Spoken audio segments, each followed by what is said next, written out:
Hey everyone, and for today, I'm going to share with you to keep your mouth shut when you are in the heart of anger. You have to take note of this mga kapatid, that pag galit tayo, walang lalabas na maganda sa ating mga bibig. So instead na makasakit tayo, let us master how not to say anything pag galit tayo. Lahat ng lumalabas sa ating mga bibig ay refleksyon ng ating mga puso. Palipas tayo ng ating mga nararamdaman. It is hard to control a flood once it has started. Mas mabuting flight muna kesa fight, then pray. Nagagalit tayo dahil may mga naganap na hindi naaayon sa ating kagustuhan. Pero mga kapatid, dapat i-consider din natin ang pakiramdam at kakayahan ng isang tao.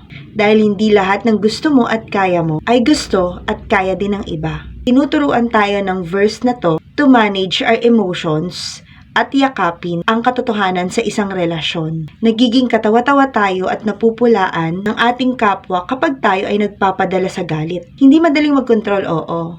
Pero pag willing tayo, matututunan natin ito. Normal na makaramdam tayo ng galit.